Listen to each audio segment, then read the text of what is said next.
అందరికీ నమస్కారం and welcome to this candid conversation. అప్పుడెప్పుడో ఒక మహానుభావుడు, ఐ థింక్ దీపక్ చోప్రా గారు అనుకుంటాను, ఏజ్లెస్ బాడీ టైమ్లెస్ మైండ్ అని ఒక పుస్తకం రాశారు. కొంతమంది వ్యక్తుల్ని చూస్తే అలా అనిపిస్తుంది అనమాట. నేను ఎప్పుడో 2004-05 సంవత్సరాలలో కలిసిన కిషోర్ దాస్ గారు, ప్రముఖ నటులు, షో హోస్ట్ అండ్ ఇంకా బహుముఖీయులుగా అందరికీ పరిచయం అయ్యారు వారు కొన్ని సందర్భాల్లో. వారు అప్పటి నుంచి ఇప్పటిదాకా ఒకే సైజులో, ఒకే పద్ధతిలో, ఒకే వయసులో ఉన్నట్టుగా కొనసాగుతున్నారు. వారి బ్యూటీ సీక్రెట్ ఏంటో తెలుసుకుంటూ ప్రయాణంలోని కొన్ని విషయాలు కూడా తెలుసుకునే ప్రయత్నం చేద్దాం. సార్ నమస్కారం. నమస్కారం. ఏమి నేను ఎదగలేదు అన్నది బాగా చెప్పారు. Very happy to know it. దేవదేవం భజ. గొప్ప ఆనందంగా ఉంది. ఎంత ఆనందం అమ్మా ఎదగకపోవడం అన్నది. అవును, బా happy. But you haven't aged actually at all sir. Physically and mentally. అంటే మెంటలీ అసలు ఏజ్ కాకూడదు ఎవరు. అవును. బట్ ఫిజికలీ కూడా you are looking as healthy as 20 years ago. Happy. Very happy, always happy. అందులో ఏం అనుమానం లేదు. అవును. ఎక్కువ పెట్టుకోను, వర్రీలు ఎక్కువ తక్కువ. మన వల్ల ఇతరులకు వరి అవ్వాలి కానీ అంతే అంతే అంతే తప్ప మనం వరి అవ్వ. నేను ఒకడికి ఛాన్స్ ఇవ్వను నన్ను బాధ పెట్టడానికి. ఎవరో ఏదో అన్నారనుకోండి, నేను క్యారీ చేశాను అనుకోండి, అతని తప్పు కాదు, నా తప్పు అవుతుంది. ఆ క్లారిటీ ఉంది. రైట్. ఈ మధ్య మీరు ఎక్కువ తెరపైన కనిపించట్లేదని, మళ్ళీ ఎప్పుడు కనిపిస్తారనే ఒక ప్రశ్న. చాలా వర్క్ చేశాను. ఎనఫ్ 3000 పైచీలకు ఎపిసోడ్లు యాంకరింగ్ చేశాను. ఒక 85 సినిమాలు చేశాను. ఇంకా పని చేయాలా? చాలు. అంటే పని కేవలం ఉల్లాసం కోసం కదా సార్? ఒక్క షో చేస్తున్నాను ఇప్పుడు, బాబాయ్ హోటల్ అని మల్లెమాల వాళ్ళకి ఈటీవీ అభివృద్ధి ఛానల్లో టెలికాస్ట్ అవుతుంది, అదొకటి చేస్తున్నాను. చాలు. నెలకు 3-4 రోజులు వర్క్ ఉంటుంది. నాకు ఇష్టమైన పుస్తకాలు చదువుకుంటున్నాను. సినిమాలు రోజు ఒక సినిమా, 1.5 సినిమా చూస్తా ప్రతిరోజు. ఏదో పుస్తకం కాసేపు చదువుతా. తర్వాత ఫోన్ తినేస్తోందమ్మా టైమా. అంటే మీరు ఏం చేస్తారు? రీల్స్ అవి చూసుకుంటూ కూర్చుంటారు? అసలు ఏం చూడను, ఏం చూస్తానో నాకు తెలియదు. బట్ చాలా టైం ఫోన్ తినేస్తోంది, దాన్ని తగ్గించాలి అని రోజు అనుకుంటున్నాను. రోజు అనుకుంటా ఇవాళ కొంచెం ఎక్కువ చదవాలి అని. చదువుతా, ఖచ్చితంగా రోజు చదువుతా. చదవకపోతే ఒక ఎంప్టీనెస్ వస్తుంది. 100% చదవాల్సిందే. అయితే ఒకప్పుడు చాలా ఎక్కువ చదివేవాడిని, ఇప్పుడు ఎక్కువ ఫోన్ చూస్తున్నాను. చాలాసార్లు అనుకుంటున్నాను ఫోన్ తగ్గించాలి అని. తెలుగు సాహిత్యం నాకు ఏరియా ఆఫ్ ఇంట్రెస్ట్. ఓకే. చదువుతూ ఉంటాను పుస్తకాలు. అంటే ఎలాంటి సాహిత్యం?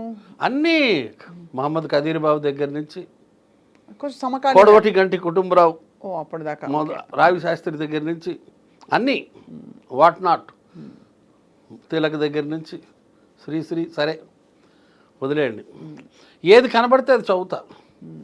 రాజా రామ్మోహన్ రావు కథలు అద్భుతంగా ఉంటాయి. రాజా రామ్మోహన్ రావు ఎక్స్ట్రాడినరీ రైటర్. చాలా రైటర్లు కూడా ప్రేమించే రైటర్ ఆయన. కానీ మీకు అంటే ఏ జానర్ నచ్చుతుంది? జీవితం, ప్రేమ కథలా, జీవిత సత్యం? Life life life life is more larger than all that. Life life. Raja Rammohan Rao కథల్లో అధో జగత్ సహోదరుల గురించి ఎక్కువ ఉంటుంది. బిచ్చగాళ్ళు, పాకెట్ మార్లు, పనోళ్ళు, చిన్న చిన్న దుకాణాల్లో చేసేవాళ్ళు, పల్లెటూరు నుంచి ఊళ్ళకి మైగ్రేట్ అయ్యేవాళ్ళు, వాళ్ళ జీవితాల మీద ఫోకస్ చేస్తాడు. భలే ఉంటుంది. అదే కదీర్ బాబు ఇంకా అల్టిమేట్, చెప్పే పని లేదు అతని స్టైలు. ఈ మధ్య కొత్త పుస్తకం ఒకటి చదివాను, రవి మంత్రిది, అమ్మ డైరీలో కొన్ని పేజీలు. భలే ఉంది. అంటే ఎండమూరి దగ్గర మొదలుపెట్టాము అప్పట్లో. ఎండమూరి మేడస్, అసలు చదవడం నేర్పింది ఎండమూరి అని చెప్పాలి. ఆ పుస్తకాలన్నీ ఎప్పుడు చదివా అసలు అన్నీ. అమ్మో అది ఏంటి ఆ పుస్తకం ఒకటి, వెన్నెల్లో గోదావరి కాదు, ఒక అంతర్ముఖం ఒకటి, ఋషి ఒకటి. ఋషి అయితే ఒక 200 సార్లు చదివి ఉంటాను ఎండమూరిది. అంతర్ముఖం ఒకటి చాలాసార్లు, ఒక 50-60 సార్లు చదివి ఉంటా. ఆ 2 పుస్తకాలు పర్టికులర్లీ ఎక్సైటింగ్. ఇప్పటికీ అప్పుడప్పుడు మనం ఒక్కోసారి ఏం చేస్తాం, టీవీలో సినిమాలు, అదే ఓటీటీలో సినిమాలు చూస్తుంటాం. ఒక్కోసారి మనకి ఏ సినిమా నచ్చదు, అప్పుడు వెనక్కి వెళ్ళిపోయి ఏదో పాత సినిమా, ఏ సంగమో చూస్తాం. అవును. లేకపోతే సత్యజిత్ రే సినిమా ఒకటి చూస్తాం, ట్రయో ఉంది కాబట్టి అపూర్ సంసార్ అవన్నీ ఏదో ఒకటి చూస్తాం, పతేరు పాంచాలి చూస్తాం, వెనక్కి వెళ్ళిపోతాం. అట్లా నాకు బ్లాంక్ అయిపోయినప్పుడు ఋషి చదువుతా. యండమూరి ఋషి చదివితే మళ్ళీ ఒకసారి ఛార్జ్ అవుతుంది. అట్లా చలం పుస్తకాలు చదివితే మళ్ళీ ఛార్జ్ అవుతుంది. చలం ముఖ్యంగా జీవిత ఆదర్శం. అసలు ఆ దేశికాచారి క్యారెక్టరైజేషను బతకడం ఎలాగా అని నేర్పిస్తాడమ్మా దేశికాచారి. గొప్పగా ఉంటుంది. సో ఇదే మీ జీవితంలోని పెద్ద కాలక్షేపం అంటే ఇదే చదవాలి, పుస్తకాలు చదవడం, చదువుతా సాహిత్యం చదువుతా. అంటే మరీ కానీ నాకు ఎప్పుడు అర్థం కాదు సార్, ఇన్ని వేల ఎపిసోడ్లు రకరకాల జానర్స్ చేశారు మీరు, మీకు పెద్దలకు మాత్రం అది ఎందుకు మిమ్మల్ని అలా అసోసియేట్ అయిపోయింది ఆ ఇమేజ్? ఎగ్జాక్ట్లీ అవును, ఇమేజ్ ఫాలో. ఎందుకంటే I feel happy for that. నాకు ఇప్పుడు నేను చేసిన డోసేజ్ కన్నా ఇప్పుడు వస్తున్న కార్యక్రమాల డోసేజ్ ఎక్కువ ఉంది, చాలా ఎక్కువ ఉంది, చాలా అంటీన్ నెంబర్ ఆఫ్ టైమ్స్. అంటే ఇంటూ ఎన్ని వేయాలో తెలియదు. And near vulgar. నేను వల్గర్ కాదు ఏనాడు అవలేదా అస్సలు. నేను ఎప్పుడు నా ప్రోగ్రామ్ మీరు చూడండి కావాలంటే, మా టీవీలో ఉంటాయి రికార్డ్స్. అసలు ఎలా వచ్చింది సార్ అది ఆ కాన్సెప్ట్? అడవి శ్రీనివాస్ గారిది అది కాన్సెప్ట్. నాకు మొట్టమొదటి అవకాశం అది. That was my first debut. అది కూడా కొంత ఉంటుంది, ఫస్ట్ డెబ్యూ. బాగున్నాయి రెండు. సో దానివల్ల అది ఆ జానర్ తో మీరు బాగా పాపులర్. నా క్లోజ్ ఫ్రెండ్స్ వాళ్ళ భార్యలు, అంటే ఎవరి ఫ్రెండ్స్ వాళ్ళ భార్యలు కూడా నేను ఆ ప్రోగ్రామ్ చేసే రోజుల్లో మాట్లాడేవారు కాదు, ఇళ్ళ లోపల దాక్కునేవాళ్ళు. అవునా? 2003లో మామూలుగా నేను ఇంటికి వెళ్తే అన్నయ్య అని వచ్చి ఆడవాళ్ళు ఇంట్లో దాక్కునేవారు. నేను వెళ్తే తిరస్కరణ అది తెలియదమ్మా. కొంత అంటే ఉంటుంది కదా ఆ రోజుల్లో, కొంచెం అంత ఫ్రీగా లేదు. ఇప్పుడు అందరూ చేతిలో కెమెరా ఉండి రీల్స్ ఇష్టం వచ్చినట్టు అన్ని రకాల జోకులు వచ్చేస్తున్నాయి. సెల్ ఫోన్ వచ్చిన తర్వాత సొసైటీ మారిందండి, పాడు చేసింది సమాజం. అవును. బాగు చేసింది తక్కువ, చెడు చేసింది ఎక్కువ. మనోళ్ళు చెడు వెంటనే ఎక్కువ తొందరగా, bad news travels fast. Correct, that happens. So అలా ఆ విధంగా ప్రయాణం కొనసాగుతున్న టైంలో ఈ మధ్య ఏదో మిమ్మల్ని ఇంట్లోంచి పంపించేశారు, మీరు హాస్టల్ వెళ్ళిపోయారు, రకరకాల. ఇంట్లోంచి ఏం పంపించలేదు, లిఫ్ట్ పాడైంది, పాత లిఫ్ట్ తీసేసాను. ఎన్నో ఫ్లోర్ సార్ మంది? 5వ ఫ్లోర్. ఈ కరకర శబ్దం చేసే మోకాళ్ళతో 5 అంతస్తులు ఎక్కలేను కదా. అవును, ఏదో ఒకసారి అంటే ఎక్కొచ్చు, కష్టపడి. ఎప్పుడో ఒకసారి ఒక అరగంటకి పడుతుంది ఎక్కడానికి. అదే మెల్లిగా 4 మెట్లకి కూర్చుని అలా అయితే వెళ్ళొచ్చు, కానీ అది రోజు అప్ అండ్ డౌన్ కష్టం అని చెప్పి మీరు హాస్టల్కి మారిపోయారా?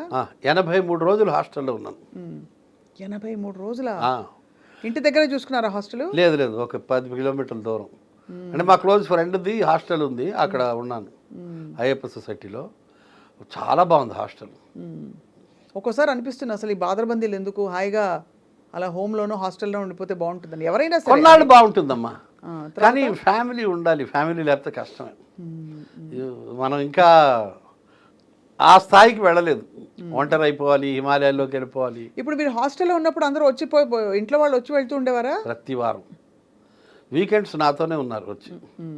మా ఫ్రెండ్దే హాస్టల్, నేను ఒక్కడే ఒక గది తీసుకున్నాను కాబట్టి they use to come and stay with me. ఏం చేస్తారు సార్ అంత హాస్టల్లో?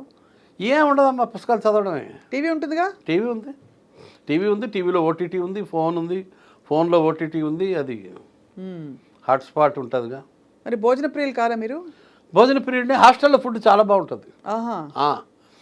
83 రోజుల్లో ఒక్కసారి కూడా ఇండైజెషన్ రాల. ఇంట్లో అయితే చాలాసార్లు వచ్చి ఉంటుంది. అప్పుడప్పుడు ఇంట్లో ఎవరు సార్ వంట? నేను కొంచెం గట్టిగా చెప్తాను. ఇంట్లో అందరూ వండుతారు, కానీ ఇంట్లో అయినా అప్పుడప్పుడు డిస్టర్బ్ అవుతుంది. కానీ ఏ మిరియాలు ఎక్కువ పడి హాస్టల్లో ఒక్కరోజు కూడా డిస్టర్బ్ కాలేదు. అది విచిత్రం. అక్కడ హాస్టల్లో ఉత్తర భారతీయులు ఎక్కువ, దాంతో కొంచెం చప్పటి కూడే పెట్టారు వాళ్ళు.